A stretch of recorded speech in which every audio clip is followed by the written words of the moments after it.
has been a factor in today's tensions. In Spain, online media were weaponized to instigate physical violence against migrants. In Serbia, online hate speech often goes unpunished. Civic space is rapidly shrinking, with dissent stigmatized, protesters and independent journalists targeted, and the use of excessive force by the police. I reiterate my call for restraint, dialogue and accountability.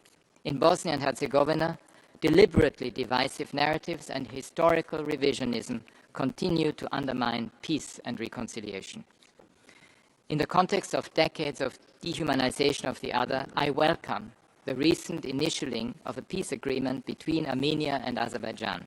This is an important step towards upholding and advancing human rights, reconciliation, healing, and lasting peace. We are ready to support both countries in this process.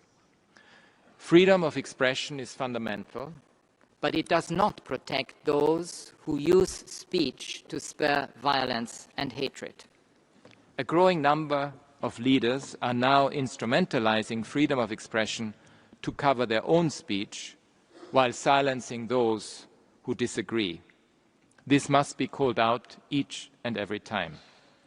My office engages with national authorities, leaders and media to develop strategies to define and counter incitement to hatred. Elections are a litmus test for government's commitment to freedom of expression and assembly and the rule of law.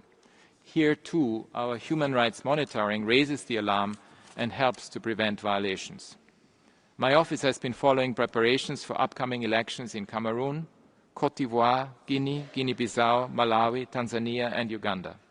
I'm deeply troubled that in many of these countries, the authorities are resorting to harassment, exclusion or detention of opposition leaders, restrictions on media freedom, bans on peaceful protest and crackdowns on human rights defenders. Such actions, coupled with disinformation campaigns and hate speech, could feed tensions, polarization and violence. I urge the authorities in these countries to reverse course immediately.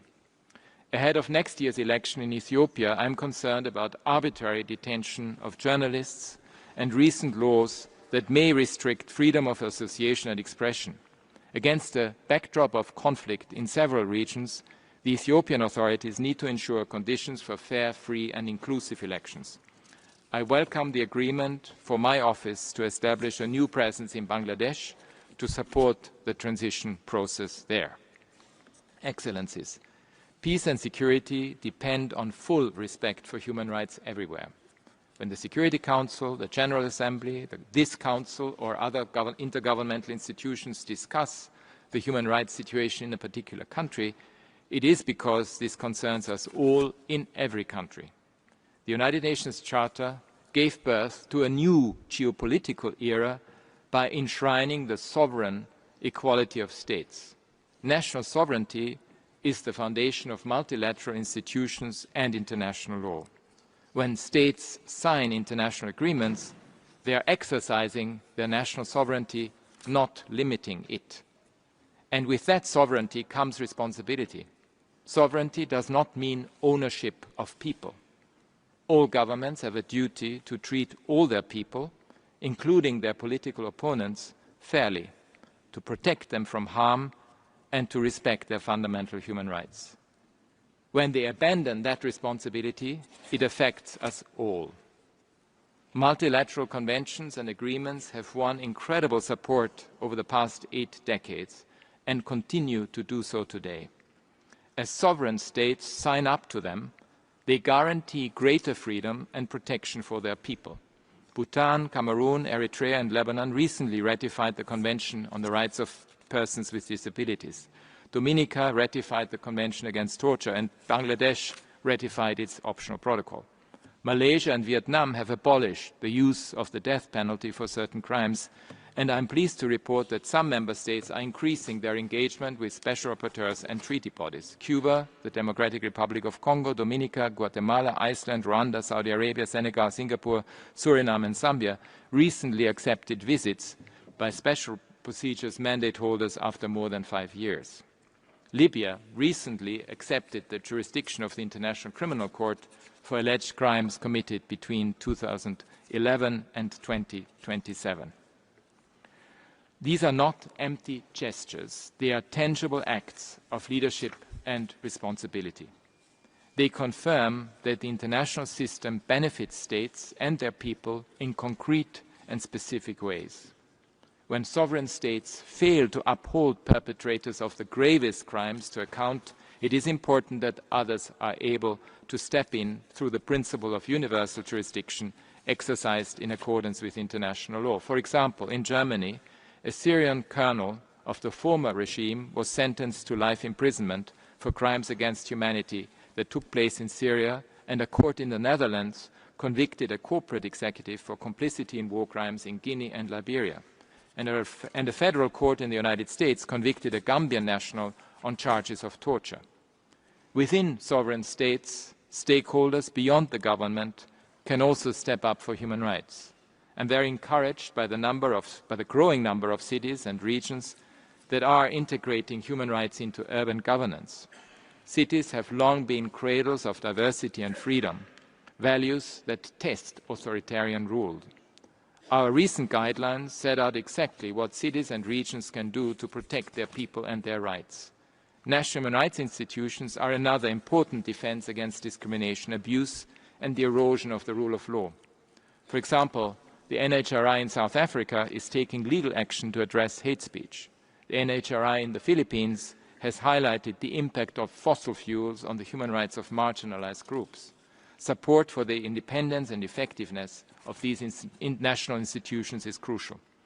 Civil society and social movements often drive transformational change, from anti-racism and feminism to climate activism. They are natural partners of my office, and we intend to work more closely together in the future. Philanthropists are key partners to help achieve positive change on the ground. I encourage them to collaborate and amplify their influence. The human rights and humanitarian communities find common ground in protecting civilians from the impact of conflict and crisis, and we must do more to strengthen this essential partnership. Señor Presidente, la educación en materia de derechos humanos es una de las herramientas e inversiones más importantes que tenemos para promover la libertad, evitar la discriminación y fomentar la cohesión. Me congratulo por el compromiso.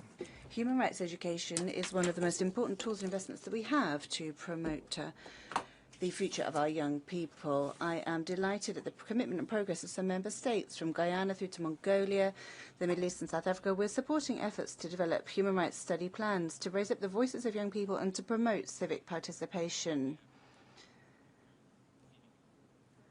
But we must do much more. Each and every boy and girl, whether in the future they work in agriculture, the digital sphere, medicine, or in trade, must know that human rights are our right from birth and that they affect and concern us one and all. I call on all member states to take measures and next year to share at the 63rd session of the Council their strategy to ensure that the population are learning about human rights throughout their whole lives. Mr. President, as my update shows, there are coordinated efforts to undermine human rights and the rule of law around the world. When states cut ties with the system or try to weaken it, when they isolate themselves, everybody loses. In response, we need a cross-regional movement to defend the international system. That is the only viable path to reach collective solutions to the existential threats we face today. Therefore, I hope to work with you on a new initiative through an alliance of member states, philanthropists, civil society and others to strengthen the human rights ecosystem and join the dots between abuses and violations and crisis prevention. This will contribute to achieving the goal of the Secretary-General's UN 80 initiative to improve coordination and to deliver better for the people we serve. We are working to convene this alliance on several fronts. First, we will enhance our engagement with all governments, even in the face of fierce disagreement, encouraging frank exchanges and keeping dialogue open. What gives me hope is that the vast majority of people around the world are crying out for human rights and freedoms. Second, we will reinforce the value of human rights to every citizen and every government through positive narratives and creative outreach.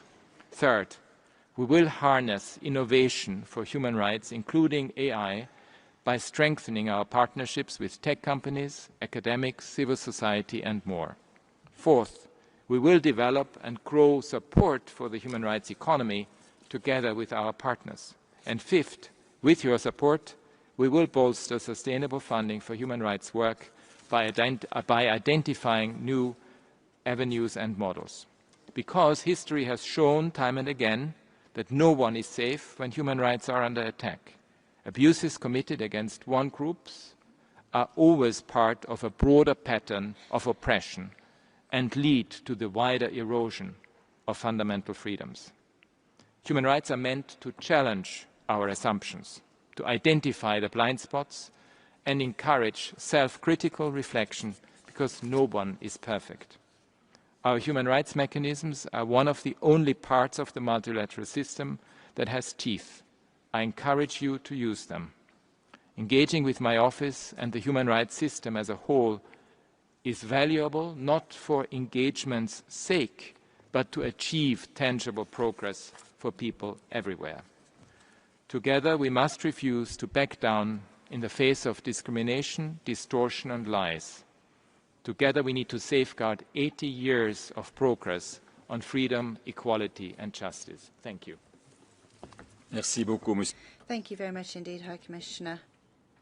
We will now take a brief break before undertaking the enhanced interactive dialogue on the human rights situation in Myanmar. Thank you.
Excellences, distingués collègues, nous allons maintenant entamer le dialogue interactif renforcé sur la situation